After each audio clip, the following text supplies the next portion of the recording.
Welcome to the Dusty Futon Musicians Podcast. The Dusty Futon is revolutionizing the music industry one artist at a time. Every episode of the Dusty Futon features an independent and original artist from the San Diego area. Our host and co-host created conversation around the artist and their music while making it a point to allow them to tell their story their way. We don't have any advertisers or sponsors, so anything goes. This is a chance for the artist to just talk to you, the fans, about why they do what they do, what they go through, and how they do this thing we call music.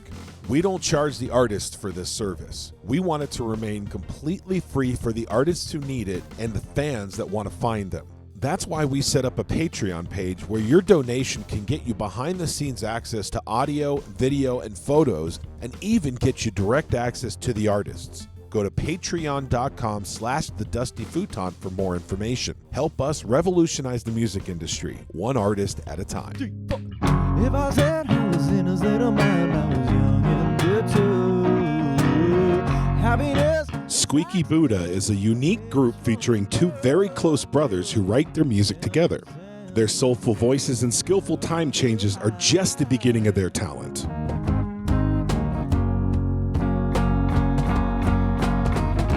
Waking the world like a dog in a burning fingernails, getting back to soul my. These guys also work very hard to make it happen, and they're definitely going places.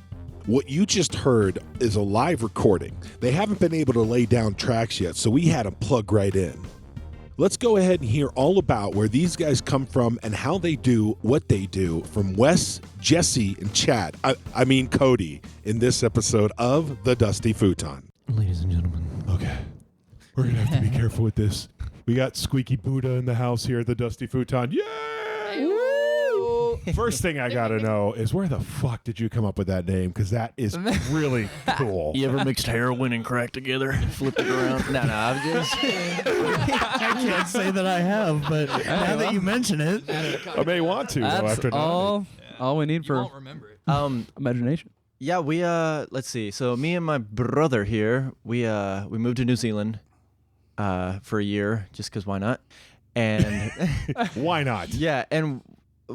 we both, well, I've been playing bass pretty much my whole life. He's been playing guitar. And we never did anything together. We were just You can pull that mic up if you need to. Like, no, I'm fine. Just, I see you leaning over. You're like, Oh, you're gonna end up with bad posture, young man. Hey, That's going to affect you your whole life. Thank you for looking out for me. Yeah. But, so anyways, like, we're just like, hey, do you want to be in a band? And he's like, sure. And I was like, okay. So we started it in October.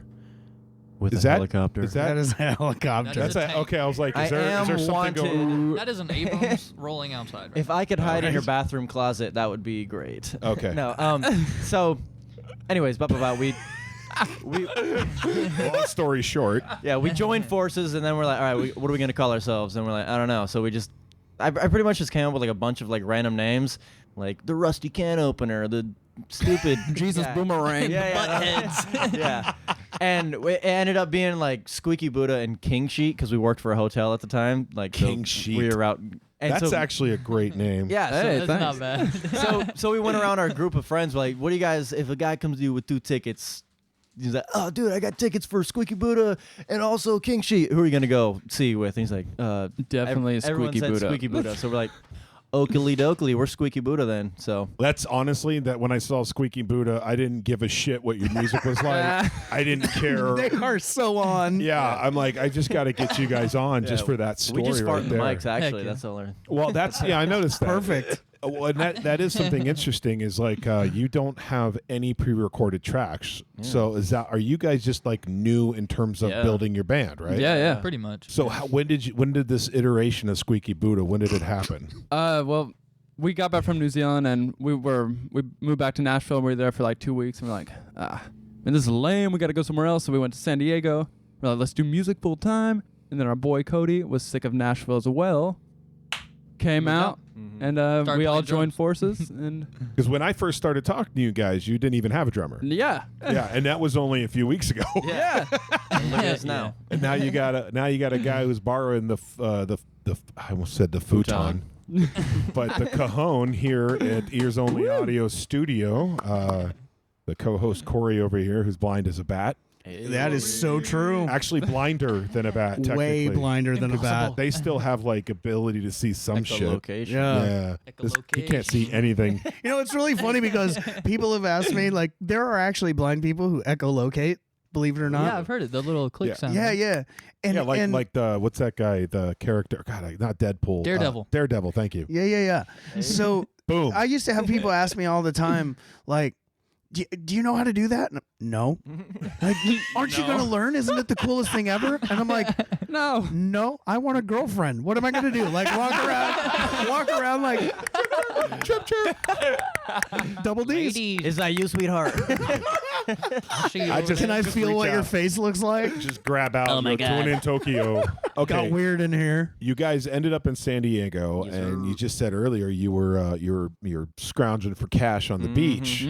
So what is Surely. like? What do you see? What you guys are developing? Where do you see it going? Because you're very bohemian, I could tell. You're very like laid back, chill, kind of let salt of the earth, let the world direct you, type of Yeah. thing. Hey, we try. Man, Thanks, man. fuck Yeah, a plan. We're just trying to dominate the world with rock and roll, Mm-hmm. and We kind of have One step at a a little time. plan. Yeah, we plan out each step.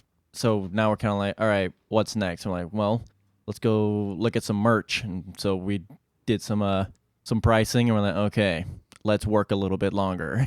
Yeah, It's- merch can get yeah, so expensive. we're like- man, They were the Dude, one like 36 pieces. They're like, yeah. So our minimum is that 36 pieces. I was like, 36 what? Yeah. So all right, The let's focus. branding for Squeaky Yeah. Buddha has got to be fucking awesome. Oh yeah. Oh, hell yeah. We got some stuff, but Do you have a logo yet? yeah, Mr. Cody over here. man, it's pretty sick. cool. It's pretty cool. He came up with like it's like a S and a B put together, but like kind of sharp looking and mystical. So it's sweet. But I like on our Instagram, I draw stuff on my iPad and then just put it up like every 6th post. Give the kids something to look for. It's pretty cool, man. He's Yeah. really great at it. Yeah. Well, that's a great thing about you guys. You got a pretty decent social following just from being stupid. Yeah, I yeah. love it. Yeah. I love Yeah. it. Like, and that's honestly that's what it takes in social media is just not really caring about the what you're putting out there as much as the intention, like what Yeah. your goal is, like who you are as a person. And that's actually a very kind of millennial concept to begin with. And you guys are millennials, right? Yeah. Like in guess that so. time frame. Like how? 96, 94. 94. Oh, jeez, that's the year I graduated high school. It was 96. Hey, good year. 96. Oh, great year. 94. Oh, yeah. I feel like a fucking grandpa in I here. know, right? Jesus. And the guys we had before, they were even older than us. So. Yeah. Can we bring them back? Make fun of them. 3 generations of music. Speaking of old folks, we played for a bunch of old folks last night. Me and Oh Wesley man. Oh, was I there? did. I don't Were you remember. covering your ears? You Because would a lot of them were. Oh. So I didn't know It was a about like blues jam. like the odometer or whatever the hell's on the wall when you're going too loud. And I was like, man, that clock is busted. Let's keep going. And like I was just like, we were going hard, and like they had to stop us like in the middle. I'm like, guys, you're being really too loud. And we're like, oh, sorry. But, But we wanted to have liked it hit red. Yeah, they did Yeah. like it, and They liked the it, but people they're were really like- sweet about They're it, like, yeah, I'm and the sorry. owners were Like, cool. And It sucks that you don't have anything laid down and recorded officially yet, Yeah. but we yeah, do it does want kinda to. suck. Yeah, it does. We're getting there though, because like we all got jobs except for me, and we, This is my job. I don't have a He job. just quit though. He just quit. yeah. But 2 out of 3 ain't bad. I was working at a glass factory, man. Like that was dancing with the devil. I was cutting my fingers every once in a while. I was like, I can't. I gotta Through get the out of glass gloves. here. Yeah, through gloves. I was still getting cut. So I was like, But that honestly wasn't as bad as having to wake up at 3:30, 4:30 if you're in the getting morning. cut from glass through glass-proof gloves, then you're in the wrong field. There's a problem. Correct. That's The PPE. what I said. You're I really know. bad at doing that. I Whatever know. you're doing, you're really That- bad at it. And I can speak a little bit of Spanish. Like it's bad. But everyone else there spoke very good Spanish. Uh-huh. And so when I would cut myself, I was like, ¿qué estás haciendo? I'm like, medallos, adiós mío. sangre, ayúdame. So they'd be like, jeez, this cracker's gonna burn this place down. So I had to get out, and now I'm just chilling. I should probably get a job though, because they have. It's overrated. It's overrated. I wouldn't get a job Work for cash. if the EP wasn't on the horizon, because we're getting our stuff tight and it's coming along. So Right. I have a friend who directs adult movies. Hey, Wes. They did used to call me white Tootsie Pop. Oh my god. I remember Back those days. to the music. Okay, sorry. First thing, I'm really bad at names, so I don't remember any of your names. I'm Wes. Wes. I'm Cody. Cody. Jesse. All right, so Wes, you're the bass player. Jesse, you're the guitar player. When did you guys, your brothers, when did you guys decide to actually start playing together? October 2017. Yeah. Okay, because I know I have a brother, and yeah, I would never want to play with him, even though he's good. But Yeah. in a band, I would perform with him, but I wouldn't want to form a band with him because that brotherly angst sometimes gets involved. So what's that dynamic like in your what you've developed so far? We're super close, so it's like Yeah. It's no, Go, sorry. what? We're super close, and just when we write music together, it just fits so well. It just clicks. It's not even work. I'm just like, Yeah. man, that was easy. Yeah. It's funny though because me and Cody were actually in a band. First off, he played guitar, I played bass still, and we had another drummer named Evan. Shout out. And we played for a while together until our drummer went to college, and then we were kind of like, okay, now what do we do? And so we got a new drummer. And at that point, Jesse was like, "Can I join the band?" And we're like, "Yeah." And so Jesse joined the band, and he was trying to. I bet you it sounded just like Yeah. that too, didn't it? He was. Yeah. Mm-hmm. Yeah. So Yeah. he was trying to like play the songs we had already written, and like it wasn't really working out. And I was like, "Bro, I'm sorry, but I gotta let you go." He's like, "You're kicking me out of the band." I was like, "I'm sorry, man. It's nothing personal. It's just we're not meshing." And like. And then the band ended up breaking up because Cody went to school and the drummer went to school, and I was like, damn, like, hey, you want to move to New Zealand, Jess? And he's like, yeah. And so like once we were there, I was like, do you want to be in a band? He's like, you gonna kick me out of this one too? And I was like, well, I mean, If you suck, yeah. I mean, we just got to see where it goes. But when we started writing new music together, instead of him just being, all right, these are our songs, learn them, whatever. Like when we started like making new music, that's when it was kind of like, whoa, like, dude, there's something going on here. We're good. we're like good. So- They are good. Well, I saw your YouTube videos, which there are not too many of them, but you just the one that you guys are just sitting around on a bed and some chick's videoing. That's the one I was like, wow, these guys are good. Like this is a unique sound, and Dude, thank you. yeah, it was pretty Hell yeah. it was pretty entertaining. Like trust me, if I didn't like that video, you wouldn't be sitting here right now. Hey. Fair enough. Yeah, dropping it down. Boom. So before you went to New Zealand, where were you living? Antioch, Tennessee. Okay. So It's like 20 minutes. All three of us. from Nashville. Yeah, we all had a house together, and then the lease was coming up, like the end of the lease. so what made you choose New Zealand? I already lived in Jess. Australia for a year. What And part? so, I was mostly in Byron Bay. Damn it! I wish Dirty Disciple was here so bad. Yeah, because he's stuck in Australia right now. Yeah, Dude, he yeah. was. He spent a good portion of his time in Australia, and he's supposed to be here tonight, but he got held back in Australia. Oh shit! Yeah. Hey, And I that's think not too he's- bad though. Yeah, he's on the reason sucks, but that's a whole. Could be in nother story. Milwaukee. Yeah. Oh.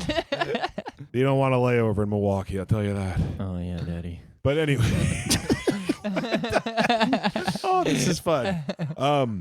But anyway, so yeah, Australia's badass. So that's finish. Dude, yeah. So we're just like, well, I've already been there, so you want to go somewhere new in New Zealand? Yeah, I was like, that's close to Australia, kind of, and I was like, Man, so many people don't know where New Zealand is. They're like, is it by Florida? I'm like, Miami, "No, right? it's by Florida." Miami, New Zealand. That's just because Kiwis. You know. So where's Old Zealand?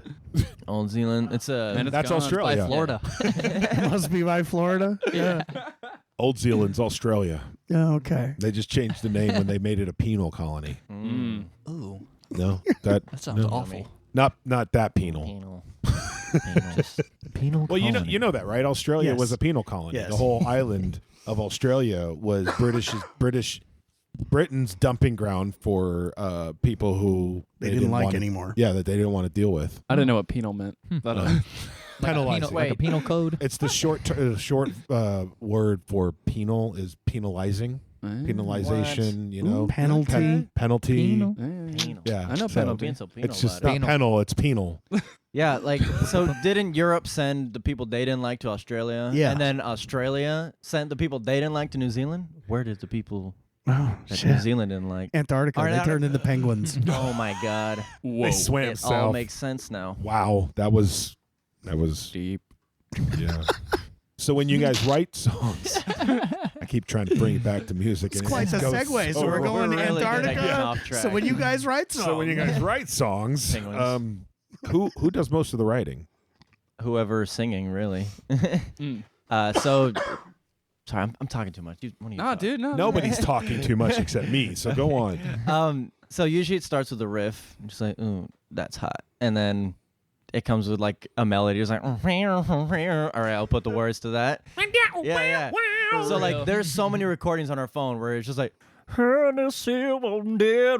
like it's like, oh yeah, that's what I wrote.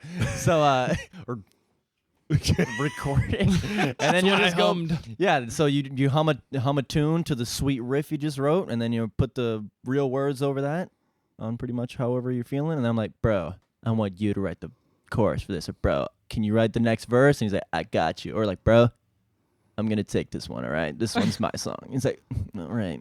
And, So you guys alternate and singing? vice versa, you know. So he'll write something like, bro, it's gonna be so good. I want you to whatever. And yeah, that's pretty It's much true. how. And you trade off singing. So yeah. Sometimes some songs will write together too, and then I'll be like, all right, I'll get this first half, you get the second half, then we'll do harmonies. Then you can have the crazy solo, then I'll have a solo, and then well, why don't you guys go ahead and plug in? Yeah. And let's get a little taste of Squeaky Buddha because I want to hear this. It'll be fun. All right, go ahead.